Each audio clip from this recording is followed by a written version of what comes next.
It is my belief that that election is going to be the most consequential. I do not believe that there is any group that considered itself oppressed in history. Thomas Sankara once said that a slave who does not organize his own rebellion deserves no pity for his lot. Happy Madaraka Day to you all, and welcome to the ENAF Podcast. My name is Wanga, and I'll be your host. Why are we here?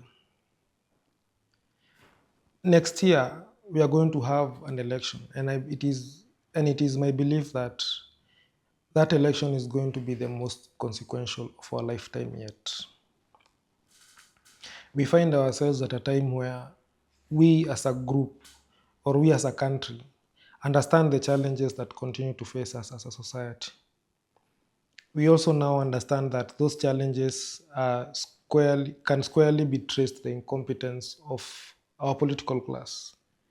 We have men and women in charge of this country who have refused to engage with our problems. They are busy enriching themselves, even if it is at our collective expense. If there is something we have learned in the last 2 years, it is that we are a very informed nation. And this is particularly true to the young Kenyan. The young Kenyan is more aware of the challenges that they are facing, and they are also aware that those challenges are due to the incompetence of our political class. Those young Kenyans also are craving change. But because of the systems we have, the options we have for delivering that change have become somehow soiled. Today, more and more young Kenyans are beginning to become apathetic to voting. They have grown up in a country where they have seen the political class make promises to people and then go back on their word. Now, this group believes that the political process cannot deliver the much needed change that we want. And they have a basis for coming to this belief. Moving forward, as a country, we must come up with a solution to our shared challenges. We cannot continue to expect that the people who have led us here, the men and women whose action have resulted in our current situation, to be the one to deliver us from this challenge. We must come up with a political ideology that is able to carry our collective aspirations. This ideology must be able to meet our current challenges and also offer a path for how we are going to actualize it. Now, I know we live in a country where if you mention the words 2027 and elections, that becomes a basis for people to dismiss an argument. But if you're one of those Kenyans, I am going to request that for the next couple of minutes, empty your mind of all the beliefs and biases that you have and judge the argument that I am going to lay down based on its own merit. Often, I find myself thinking about the young Kenyan in 1952. Most of them were probably people who were brought up in the reserves, and they grew up seeing that not only were there no enough lands for them, but they did not see a way forward on how that was going to change.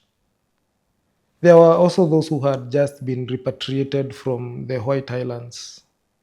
Most people don't know this, but in the 40s, more than 300,000 Kikuyus were removed from what we today refer to the Rift Valley and dumped in Kikuyu reserves, even though there were no lands to put them in. These men might also have been who had served in the British Army. The British recruited 750,000 Kenyans and sent them to Asia to fight for them. And after the war, those soldiers came home only to witness the British reward soldiers they had fought alongside with lands that were taken from their ancestors. The only difference is that these lands were only available for white soldiers, not for the Africans, and not for our people. These three groups are the people who formed the core of what we call the Mau Mau Rebellion. They were people who had come up and realized that their country had not created enough room for them. They did not have a place to apply themselves or their efforts to be able to live their lives based on the standard of that time. One of the slights that we have against the Mau Mau as a society is that it is always tagged as a communal rebellion. And we agree it was a communal rebellion. But what made this a communal rebellion was the fact that the British successfully isolated every tribe within its reserve.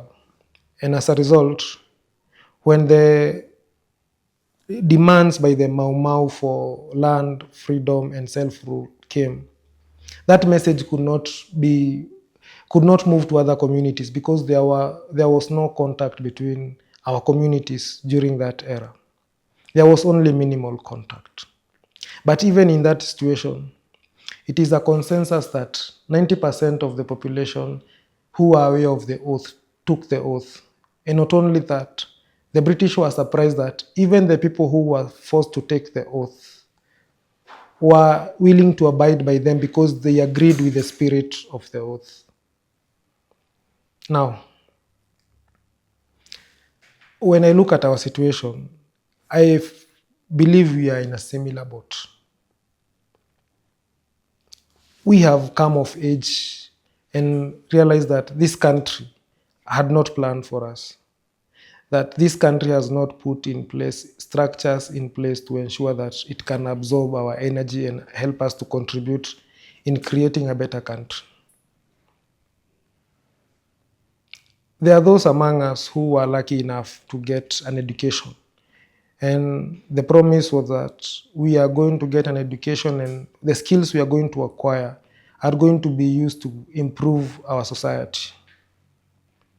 There are also those who got a chance to get an education, but because of one reason or another, they were unable to continue with their education. However, even these people understand that the fact that they did not complete their education does not mean that they are not entitled to a dignified life. That it does not mean that they do not have a means to contribute and make our society better. In the same group, we have among us people who have not had the chance to get formal education. These people are the evidence of the incompetence of our political class. But these people understand something. Their lack of training does not equate to their inability to contribute. They know that they are equal stakeholders in this society, and they too have a role to play to ensure that we have a better society. But over and above that, they understand that they are also owed an opportunity to not only get an education, but they have a chance to expand their minds and horizons. Apart from living in a society where our presence is taken as a nuisance, we also live in a society where people actually believe that when we demand better, that we are just being an entitled group, the same way the colonialists referred to our ancestors.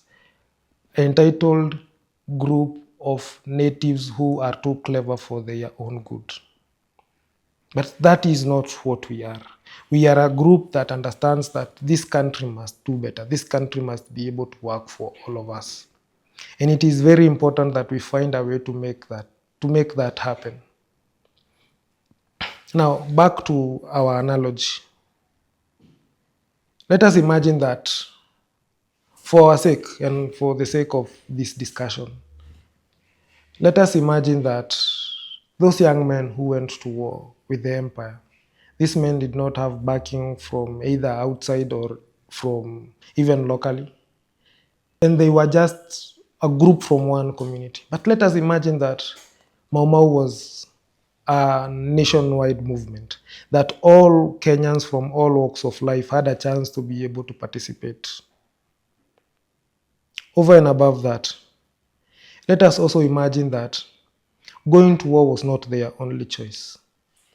Let us imagine that these people lived in a reality that is similar to us, that they had a designated day on which they could all wake up, go to designated places within their localities, and cast a vote that would have sent their oppressors packing. Imagine that our ancestors had the option of waking up one day, going and casting a vote, and by the end of the day, the colonialist had to leave. That is an option that our ancestors did not have, and hence the war.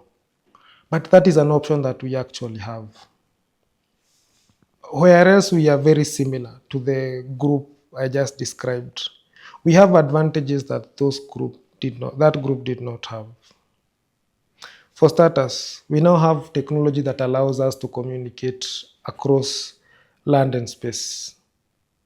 Not only do we have a chance to communicate, but we can communicate without interruptions. But this means that we have the means to be able to organize ourselves and our thoughts and be able to deliberate on the country we want. But over and above that, we have the option of a vote. We can actually vote.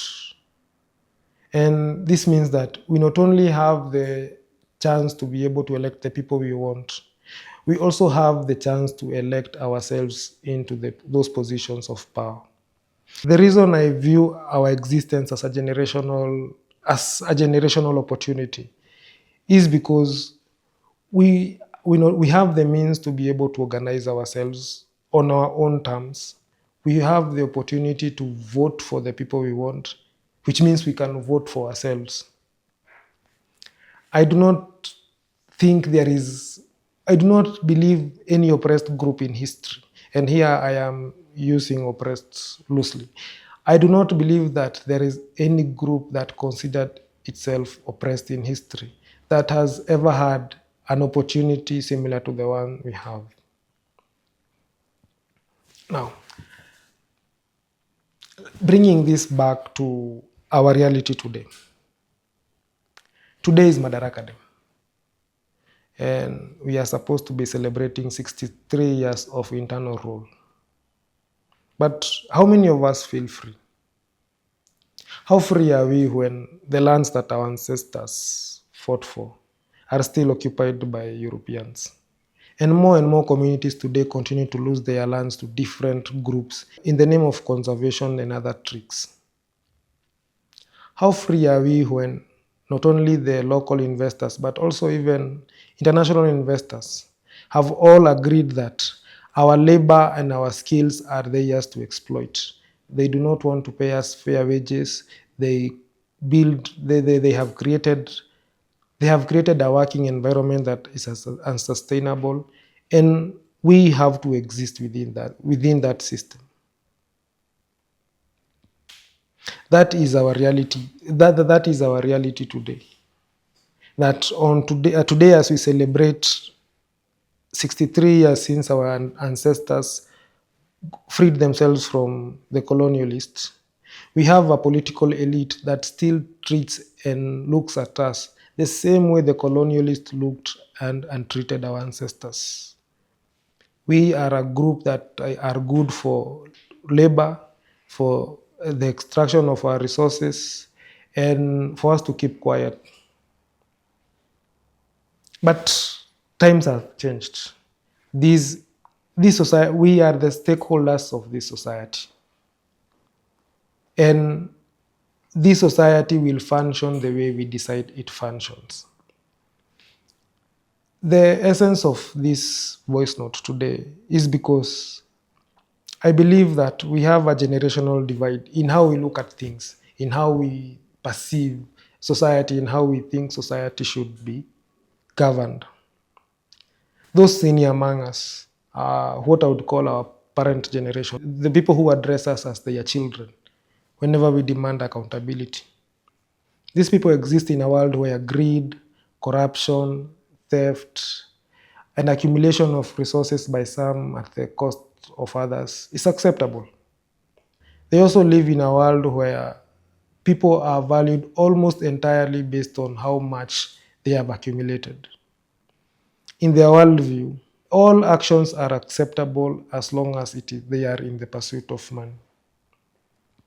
It is this same generation that is telling us now that our redemption as a society lies with us choosing the correct set of our self-appointed colonial chiefs.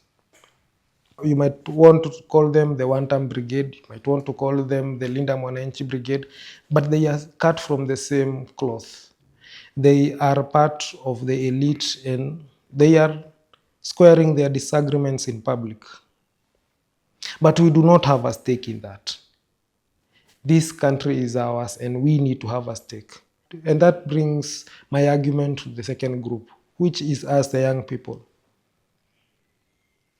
We understand that whatever we have is not sustainable. We understand that the wanton looting of our resources meant for public goods, or the continuous action by our government to continue to ensure Kenyans are deprived of resources cannot be sustained.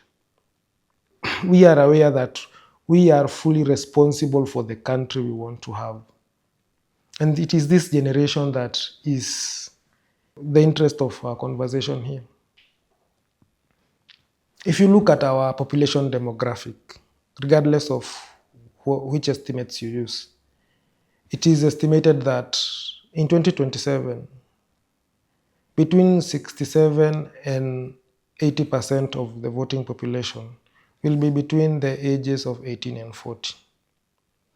And with some grace to all those of us who are 45 years and below. That is a majority. And that is why I keep insisting that the next elections present us with the best opportunity forward. You see, popular means is our best way forward.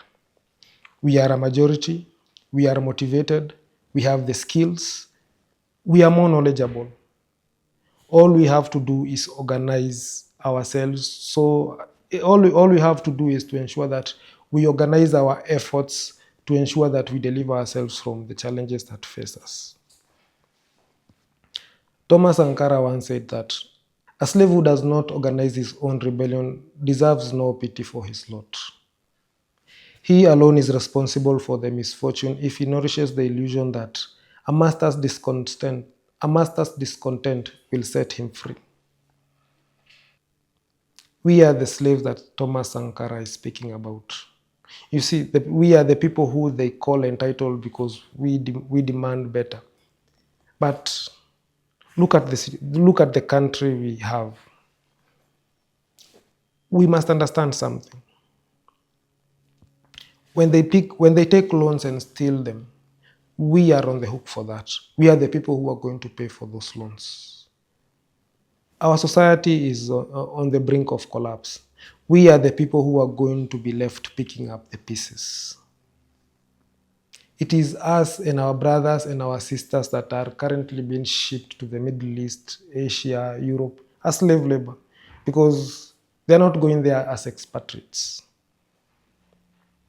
We are also the ones who are sitting in every corner in our country, in every town, because no one has created in a country that is large enough or organized enough to be able to absorb our energies.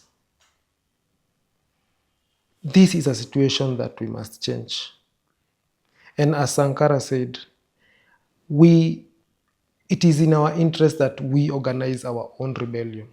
It is us who are suffering the consequences of the incompetence of our political elite, and it is us who have to come up with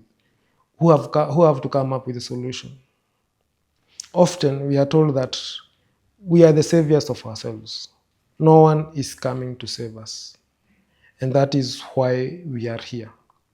Because whereas elections come and go, there is a cost to time.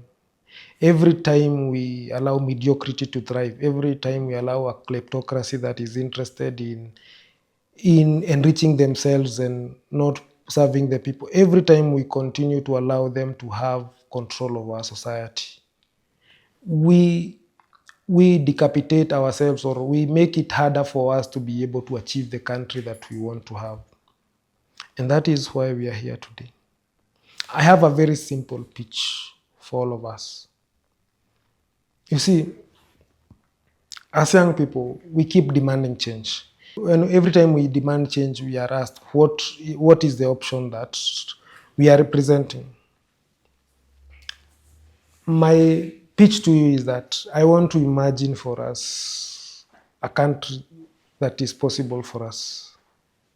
I want to imagine what is possible, what is possible for us if we were to be intentional about it. During the demonstration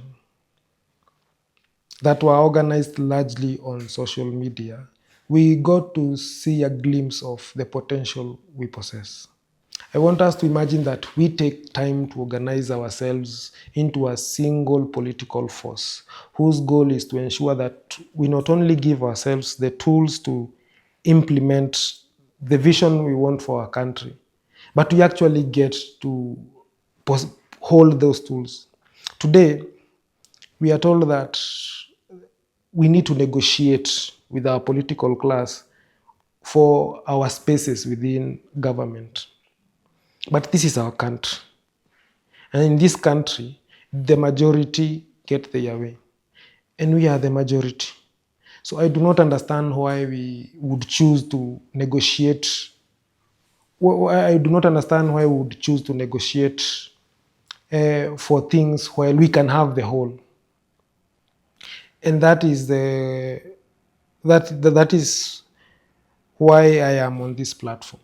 I want to not only imagine a country for us, but I also want to draw out a path on how we can get there. I want to, a lot of us have been brought up to believe that what we have, our current clarity, that is fixed, that the incompetence of our government is how governments work. But that is not the case. Our reality is the result of it is the result of the incompetence of our ruling class. We can have better. We can organize better. And if we are intentional about it, we can actually give ourselves better. And this is my pitch to you, that you lend me your attention. Allow me room to imagine for us a country, and be patient. A country is a significant thing to conceptualize, but it is possible. With time and investment, we can be able to not only imagine the country that we can have, but we will be able to draw out a path on how we are going to get there. My intention for doing this is simple. We live in a country where ideas are frowned upon because they have not been done by others, or because they emanate from us. But it is 2026. The world is for the daring. We do not have an option. It is our lives that are at stake. If we want a better country, we must be the people. We must ensure that we are the people making the decision about that country. And the only way we can do that is by ensuring that we are the people present at those tables. And this is my small contribution of helping us get to that, ensuring that we are not only at the table, but we have the table that is our country. I want to imagine a path forward where we get to be the people determining how our resources are used. It is my very hope that you're going to find this platform helpful. I hope it challenges you to think. I hope it challenges you to imagine better. And if it does, kindly pass it on to others so that we can be able to share. We can be able to not only grow the conversation, but actually put ourselves in the path towards actually getting. My intention is that we create something that is actionable, something that moves from an idea to to something that we can implement. And I hope that you will be there for the ride. I have been your host, Wanga. Thank you for listening all the way to the end. Happy Madaraka Day once again, and I hope you come back.